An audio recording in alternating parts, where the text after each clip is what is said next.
All right.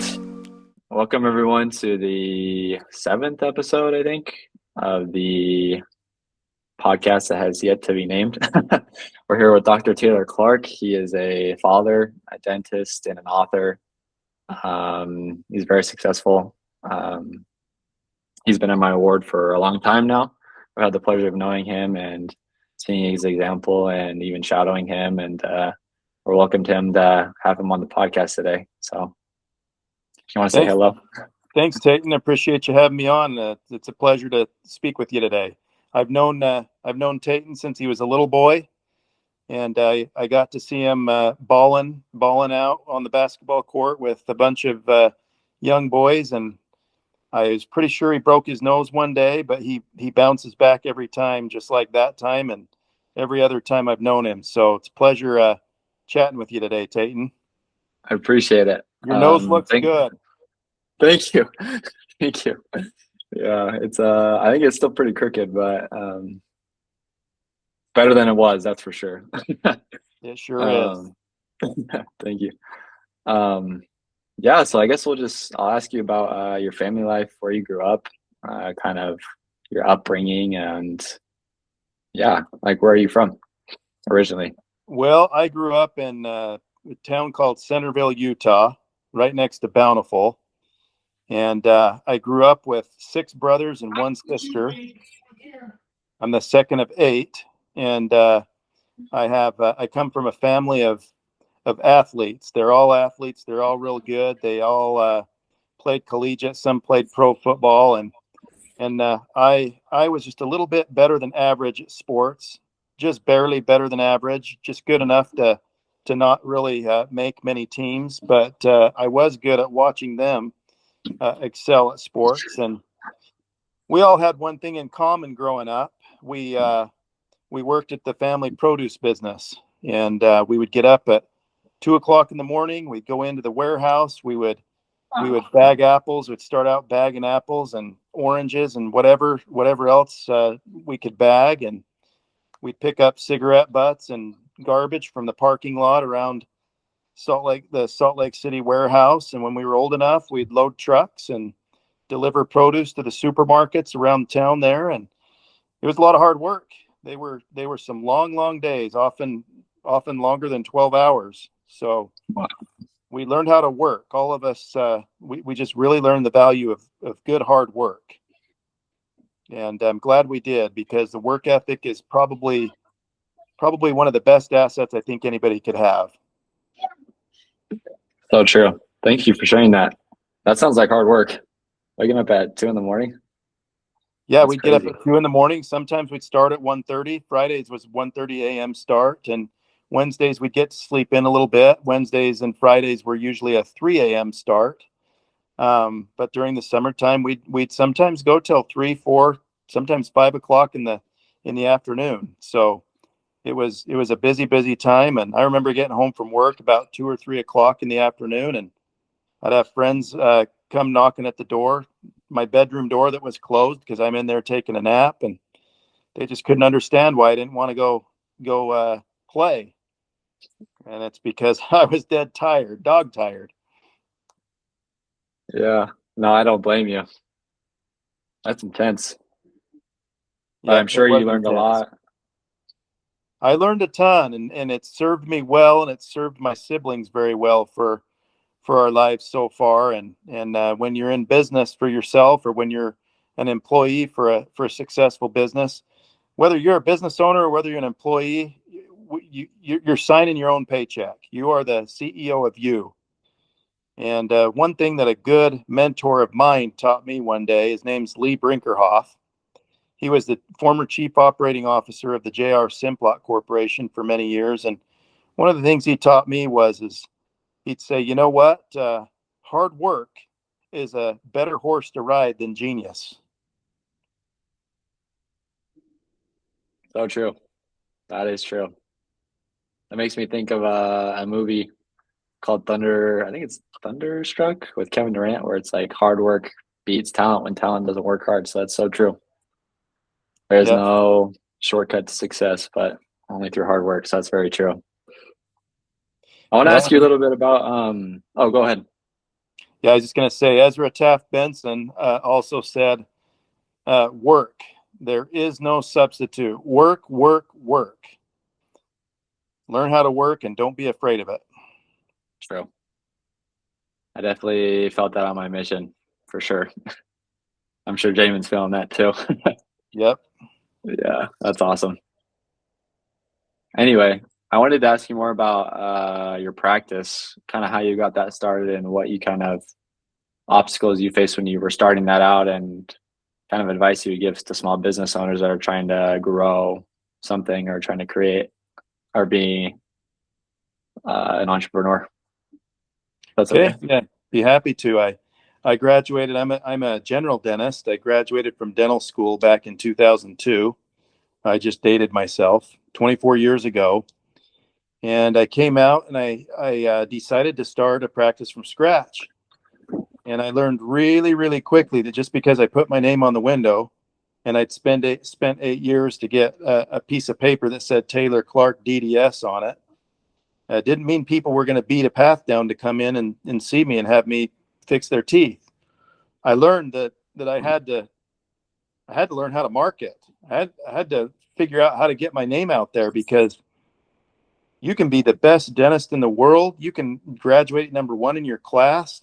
You can graduate with honor. I mean, you can graduate with all these honors and accomplishments, but nobody's even going to come to you if they don't even know you exist. So I invested $5,000. Actually, it's more like $7,000.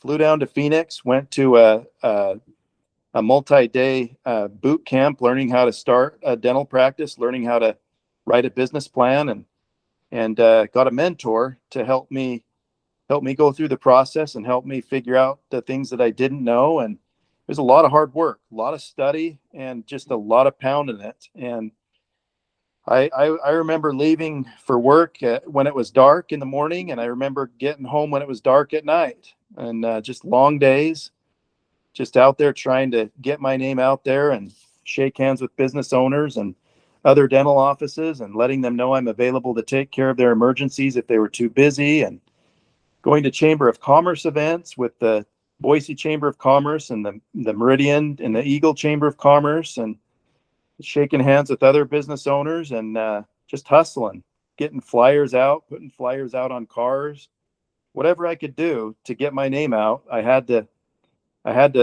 pound it, and I did. And it was a grind for many years. And but that hard work pays off. It eventually pays off, and we've had some good success and been blessed in many ways in the past 24 years. That's awesome. Congratulations, by the way. That's quite an accomplishment to grow your own practice from scratch with not many resources to start and just by yourselves, and having that motivation to go out and being willing to work and sometimes fail and sacrifice. That's admirable. So thank you for sharing that. Well, I certainly didn't do it by myself.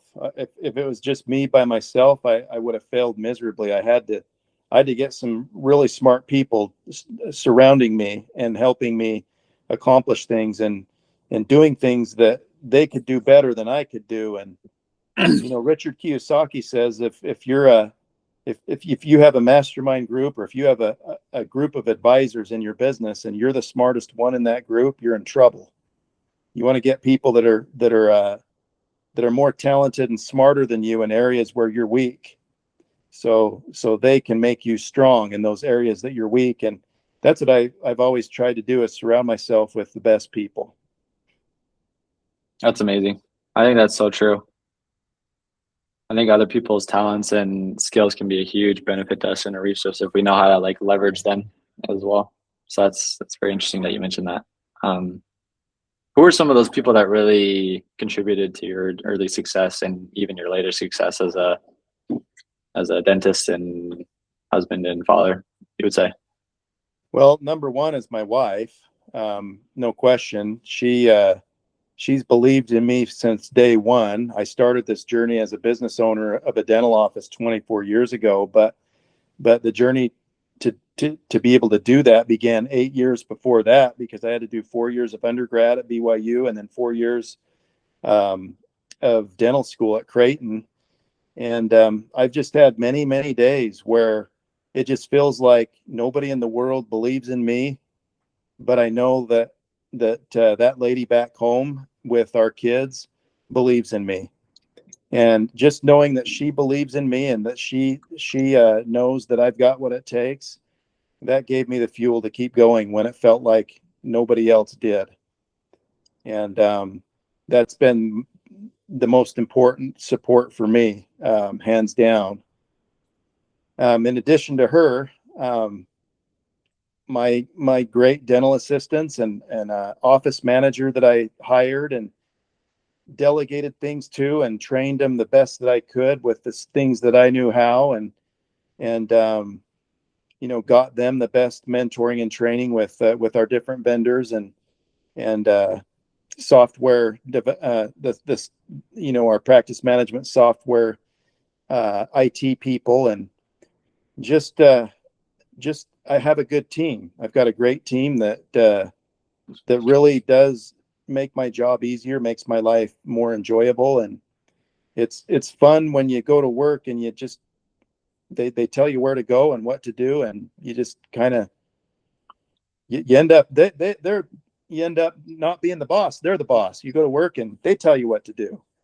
So it's nice to have people to to support you, and I stand on a platform that's held up by some great people. It's a very humble thing to say for a pretty incredible guy. But, Well, that's I think, awesome. Tate, and I think I really believe I'm just a normal guy. I'm just a normal guy, and I'm just somebody that that sets goals, that wants to make life better for people, and that wants to go around creating win-win situations. And I believe that by doing so, if you try to be the best in your field and create a win-win opportunity and win-win transaction for people, the money will find you. If you'll just do that, do what's right, do your best, and treat others the way that you want to be treated, the money will find you. You don't have to worry about that. That's very true. All right, I was just writing that down. I really like that. That's super cool. What do you think was like one thing you learned, or a couple things that you learned when you were about business when you were starting it that you didn't know before you started that were crucial to your success? Well, what I learned, like I'd mentioned to you a few minutes ago, was marketing. Whether you're a dentist, whether you're a barber, whether you're a physical therapist, whether you're a tire company, an auto mechanic, doesn't matter what business you are in, you've got to become an expert marketer, because the best marketer wins. If if you have 10 businesses all lined up and 5 of them are world class and they're just awesome at everything they do, and the other 5 are average but they are great at marketing, they're going to win. The best marketer wins. You've just got to be able to get your message out to the people, and you've got to let people know who you are. And once you do, if you're good at what you do, and if you treat people right, then you'll go from external marketing to what's called internal marketing. And internal marketing is so much more important than anything, because that's where your customers are happy. They're pleased with what you've provided them, and they're so happy that they can't help but tell their friends and family about you. And then next thing you know, you're taking care of their friends and family. That's my favorite way to meet a new customer, is friends and family of existing happy, raving customer fans. Amen. I think that applies to the mission field as well. We try to get references from your investigators. That just maybe reminded me of that principle, but that's super cool. Absolutely. That's what we would try to do as missionaries. We were out there just trying to make life better for people and helping them feel loved and helping them feel like they matter, and just doing things that we knew, that I knew and my companions knew were going to make their life better if they would if they would be open-minded and make some commitments to change and improve their lives. And it was a beautiful process. Mm-hmm. Remind me where you served. I served in the Mexico Puebla mission. It's south of Mexico City. And I believe there's 2 missions there now. Might Oh, even be that's more than awesome. that. That's awesome. That's super cool. Had you always wanted to serve a mission? For as long as I can remember, I wanted to be a missionary. I just always admired the older young men in our church where I grew up. When I'd see them leave and come back, and it's just always something special about them when they come back, and we get to hear them talk about their experience. And after figuring out and studying and trying to figure out what I believed in and what was near and dear to my heart, it became all the more important for me to go out and share what's brought me so much joy to other people.